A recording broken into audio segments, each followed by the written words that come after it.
সবুর আল্লাহ বলেছেন ইন্নাল্লাহা মা'আস সাবিরিন, আমি অবশ্যই সবুরকারীর সাথে আছি। সুবহানাল্লাহ।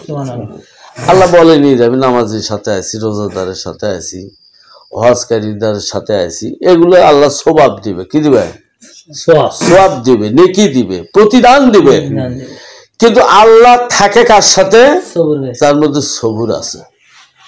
দেখি হ্যাঁ, সবুরের ধরন কি হবে, ধাস কি হবে, কিভাবে সবুর করলে আল্লাহর কাছে গ্রহণযোগ্য হবে। মানে পিঠ পেতে দিয়ে, গাল পেতে দিয়ে থাপ্পড় খায় সবুর করানো সবুর না। কি সবুর না। সবুর আসতে হবে কার প্রতি? দেয় আস্তাইনু বিস সবরি ওয়াস সালাত। তুমি নামাজের মাধ্যমে কি করো? সবুর করো। কেমন সবুর করবে?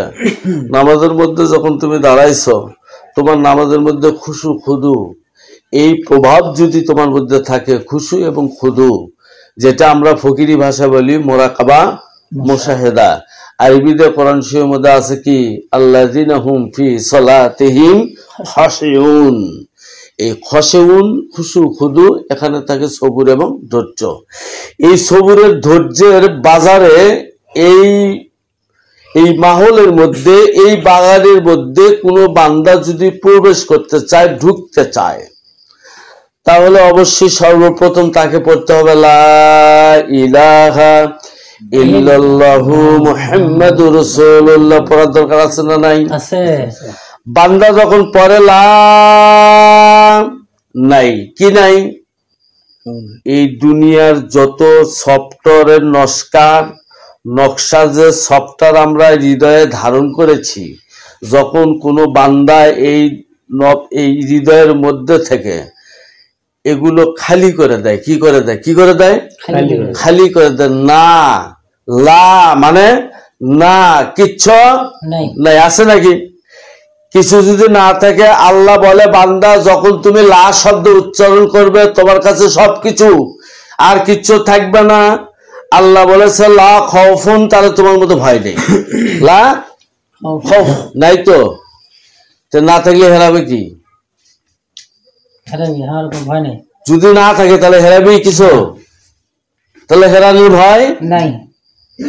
ওয়া লাহুম ইহসানুন, কারো সম্পদের প্রতি আমার লোভ নাই, কোনো কিছু পাওয়ার আশা নাই, আকাঙ্ক্ষা, চিন্তা আমার মধ্যে নাই। এর নাম হলে কি?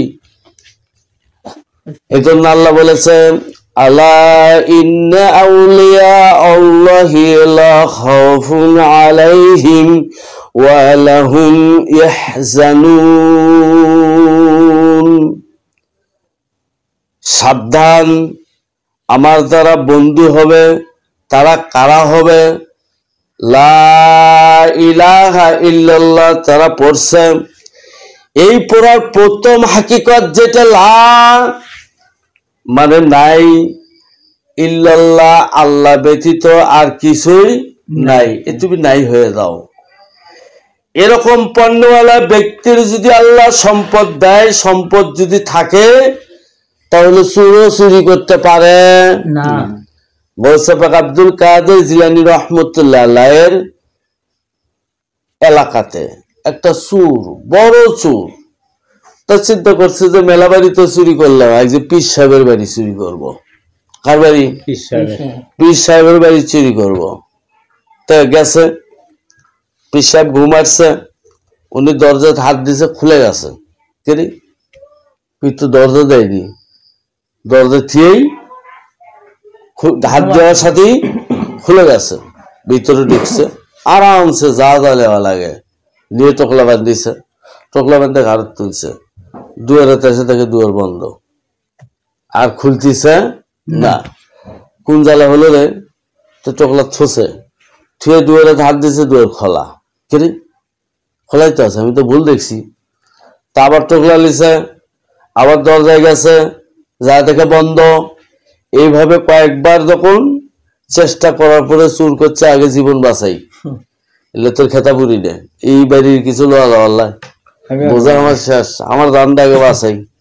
চললে থিয়ে দরজা গেছে, দেখে এইবার দরজা বন্ধ, আবার বন্ধ, খালি হাতেও বন্ধ, কিছু নিয়েও বন্ধ। আটকে গেল না? আটকে গেছে।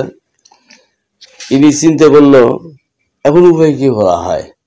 এর মধ্যে পীর সাহেব বৌসেপাক আব্দুল কাদের জিলানী রহমতুল্লাহ উনি জাগনা পাশে, আসলে তো ঘুম পারে না ওরা, রবি দেখতেইছে নাকি।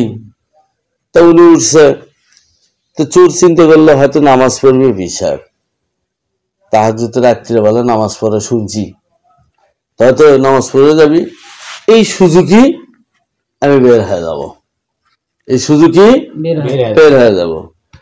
তো পীর সাহেব উঠে তাইমুম করে নামাজ পড়া শুরু করছে, অজু টজু আর করে যায়নি। তখন চোর করছি কিংবা পীর অজু ছাড়া নামাজ হয় নাকি, মানে ওইটা তাইমুম বোঝে না, চোর কি তাইমুম বোঝে? তো ওই তাইমুম করে আনতে নামাজ পড়তেছে, করছে খাইতে পিন্ডা কিনা, কিন্তু অজু ছাড়া নামাজ আমি তো জীবনেও দেখিনি। মানে ওই যে পোলা পেল না, ওর হচ্ছে সমস্যা, তাই না? তো নামাজ পড়ছে, নামাজ পড়তে পড়তে ফজর আজান হয়ে গেছে, তারপর উনি ফজরের নামাজ পড়ছেন। ফজর নামাজ পড়ে একটু বেলা ওটা ওটা ফসা হয়ে গেছে না, খাটের তলা আসি লুকে আছে, যে কখন বাড়ায় তখনই ওই পাশে বেড়ায় চলে যাবো, মার মুখ দৌড় যা করে আল্লাহ, এই চিন্তা ভাবনা করে বসে আছে। তখন ওই কিছুক্ষণ পরে এক এলাকার থেকে অন্য এক দেশের থেকে একটা লোক আসে।